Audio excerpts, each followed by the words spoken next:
Good morning. We're in week 5 now. So we're starting a module that you may not think is very closely related to what you really ought to be learning. It has very little to do with criminal law. It has very little to do with procedure as we know it so far. This module has to do with how the courts themselves are run, the efficiency with which they're run, the people who run them, the roles played by those people in the eventual administration of justice. So this module will require you to study some documents that have to do with calendaring and docketing, which sound like the same thing. They're not quite the same thing.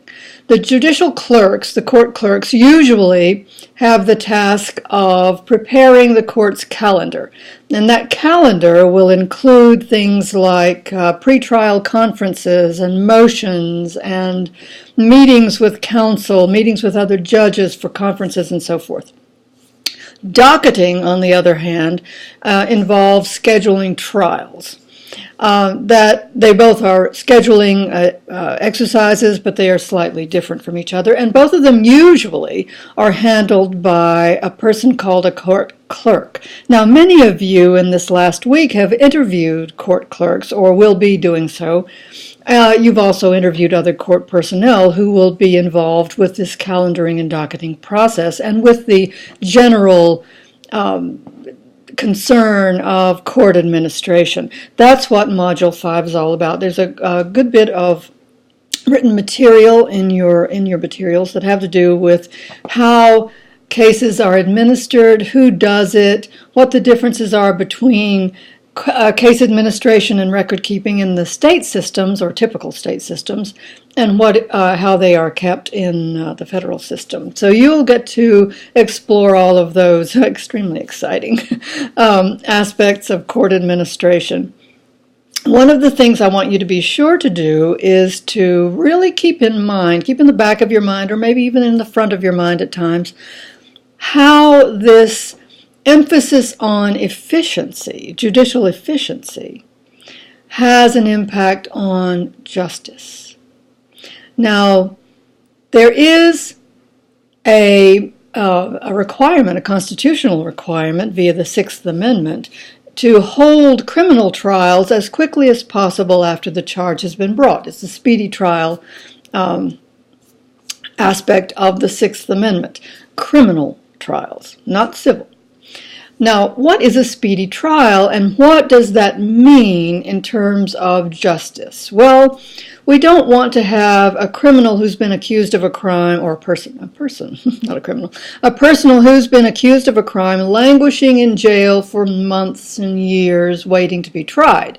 The purpose of the Sixth Amendment was to avoid that sort of thing, which had been something that the framers of the Constitution had seen happen in England and in other countries. So if you have a system in which a person can be arrested, accused of crime, and then stuck in jail and just left there, awaiting a trial that takes months or years to come, then you don't really have what we would consider to be constitutional justice in this country. So we have the Sixth Amendment that requires that criminal defendants get a speedy trial.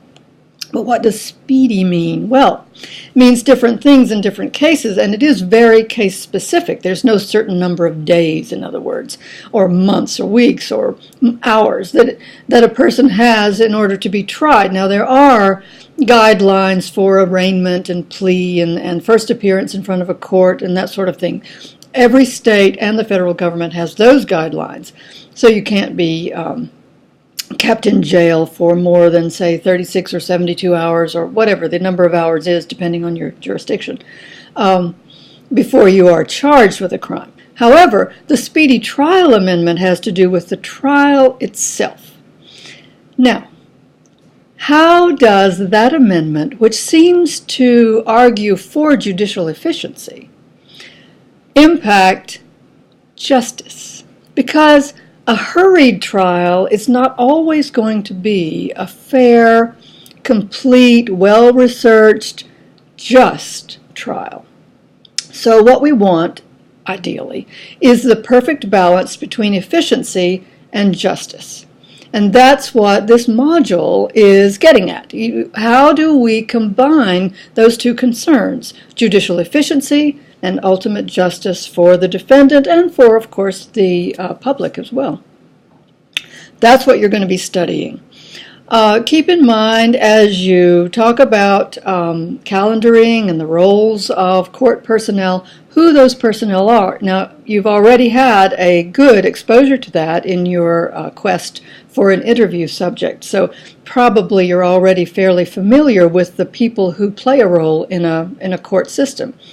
But just in case you're not, just pay attention to all of those roles as you read this week's materials and as you go into the discussion board and you work on your Milestone 2. Milestone 2, which is due this week, has to do with an examination of the judicial efficiency of the court system.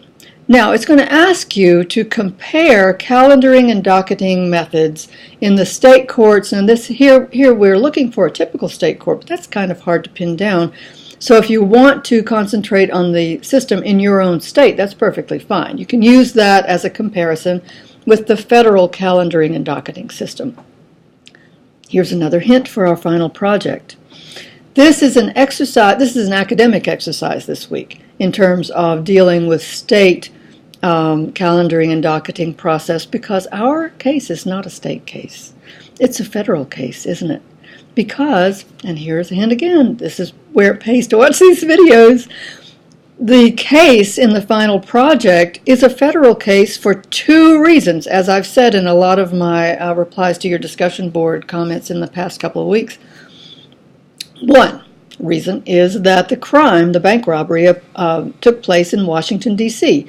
Washington, D.C., the District of Columbia, is a federal district. It is not a state. It's not any part of any other state. It is a federal district. Therefore, by definition, all of its courts and all of its laws are federal. That's reason one. Reason two is that all bank robbery is federal by virtue of the Federal Bank Robbery Act, no matter where it takes place. If this bank robbery had taken place in Fresno, California, or Montpelier, Vermont, or Roanoke, Virginia, or Palm Beach, Florida, it would still be a federal case because all bank robberies are. So, as you approach the Milestone 2, do analyze state calendaring and docketing procedures, but please don't, when you get to the final project, don't try to fit those in, because they really don't fit in. We're not dealing with state court systems at all in that final project. We're dealing with a federal system. However, it does pay to know how state systems contrast with the federal government. It lets you understand the federal processes a little better.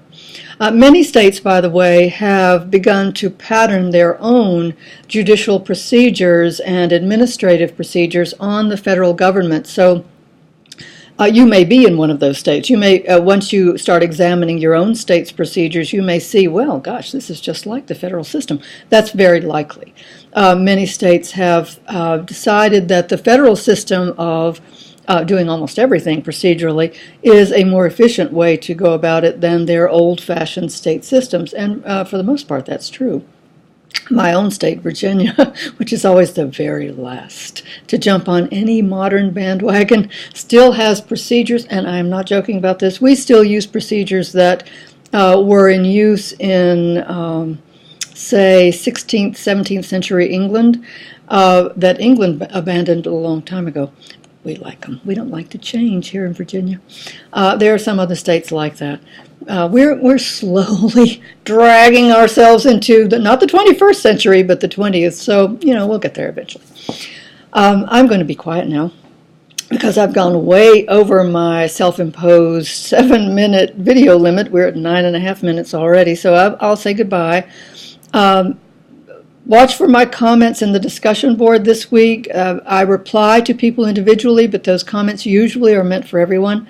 So I'll see you in the discussion boards and in the grading center. Have a great week. Talk to you later.